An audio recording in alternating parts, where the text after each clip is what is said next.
অংশীদারিত্বের ভিত্তিতে পার্বত্য চট্টগ্রাম অঞ্চলে সহনশীল জীবিকার জন্য সহায়তা প্রকল্পের আওতায় আজ থানচি উপজেলা টাউন হলের পাশে অনুষ্ঠিত হয়েছে পুষ্টি মেলা 2025। পুষ্টি হচ্ছে এমন একটা খাবার, মানে কিছু খাবার যেটা আমাদের দেহকে ক্ষয় প্রতিরোধ এবং রোগ প্রতিরোধ থেকে সাহায্য করে, ঠিক আছে, রোগ প্রতিরোধ ক্ষমতাকে বাড়ায়।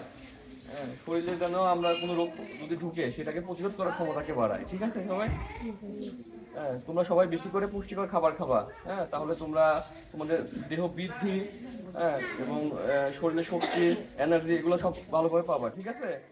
মানুষের জন্য ফাউন্ডেশনের সহযোগিতায় এবং ইউরোপীয় ইউনিয়নের অর্থায়নে অনুষ্ঠানের আয়োজন করে বলিপাড়া নারী কল্যাণ সমিতি BNKS।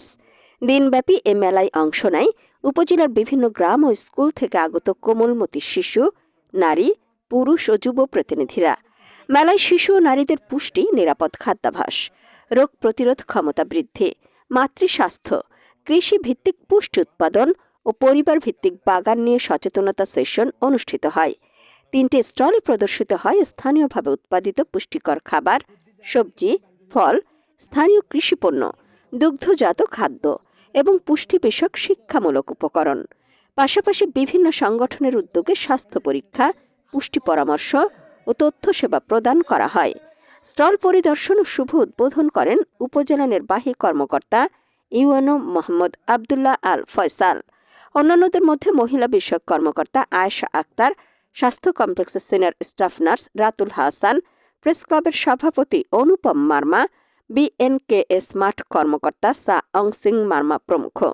আয়োজক সংশ্লিষ্টরা জানান, পার্বত্য এলাকার মানুষের পুষ্টি চাহিদা পূরণ, টেকসই খাদ্য ব্যবস্থা নিশ্চিতকরণ এবং নারীদের অর্থনৈতিক সক্ষমতা বৃদ্ধির লক্ষ্যে এ মেলা গুরুত্বপূর্ণ ভূমিকা রাখবে। MJF সংশ্লিষ্টরা জানান, পুষ্টি সচেতনতা সম্প্রসারের মাধ্যমে এলাকার জনগণের সুস্বাস্থ্য ও সহনশীল জীবিকা গঠন আরও শক্তিশালী হবে। ইউরোপীয় ইউনিয়নের সহায়তায় পরিচালিত এ প্রকল্পের মাধ্যমে ভবিষ্যতেও পার্বত্য এলাকায় সমন্বিত পুষ্টি উন্নয়ন কার্যক্রম আরও সম্প্রসারিত হবে বলে আশা করা হচ্ছে। তোমরা তোমাদের রোগ প্রতিরোধ ক্ষমতা পাবা, সেটা দিয়ে কাজে লাগিয়ে তোমরা সুস্থ থাকবা এবং বেশি বেশি পড়াশোনা করতে পারবা, এগিয়ে যেতে পারবা, ঠিক আছে। বুদ্ধি যা আছে ব্যায়াম বাড়ি করে আপনি কত করলে হবে সিজন বস্তার মধ্যে বম পড়বে তো আর ইট গেলে দি বিন্দু দিয়ে দিয়ে আর একটা জিনিস আমি কখন শুনছে এই পেছনে এই খাবার খেতে হবে, খাবার কিছু মাধ্যমে আমরা তাদেরকে